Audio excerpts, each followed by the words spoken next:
This week in our Red, White, and You series, celebrating America's 250th birthday, we're showing you how history is being preserved and it's being passed down in a very unique way in Springdale. Yeah, a local coach and a 5th grade student are helping keep the history of the Trail of Tears alive for a new generation.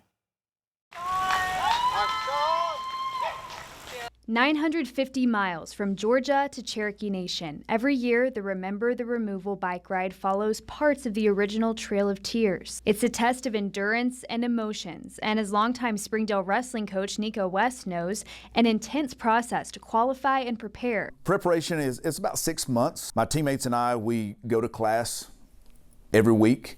We go through genealogy class, learn about our ancestors. West, who now coaches women's wrestling at Harbor High School, is a member of the Eastern Band of Cherokee Indians and was chosen to ride in 2024. When I finally got to go on it in 24, it was my 3rd time trying.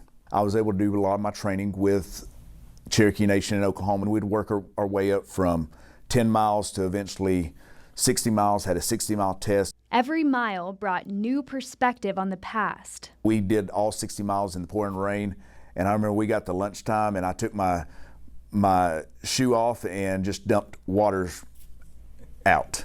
It was that bad. It was cold, but in the back of my mind, in doing something like that with the harsh conditions that we were in, it was nothing compared to what our ancestors went through. And his ride became even more personal than he expected. I'm getting ready to get my bike out, getting ready to roll. I wake up to my phone and found out that my uncle had passed away. And my family's pretty close. I wanted to be there for my family, and they encouraged me to stay on the ride.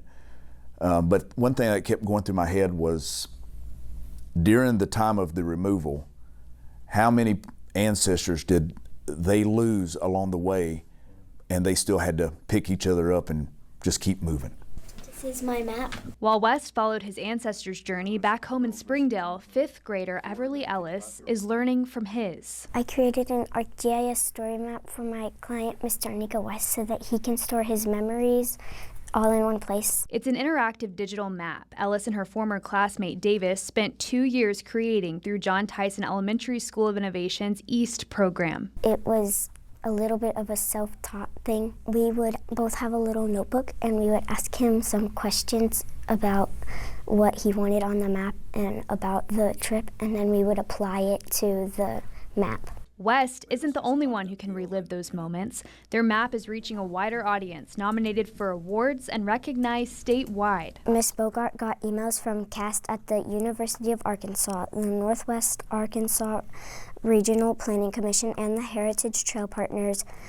They were asking if my map can be linked to their sites, and I said yes. For West, watching the process was inspiring. She has done a remarkable work to help share our story of the Trail of Tears. And it helps his story and his ancestors reach a younger generation.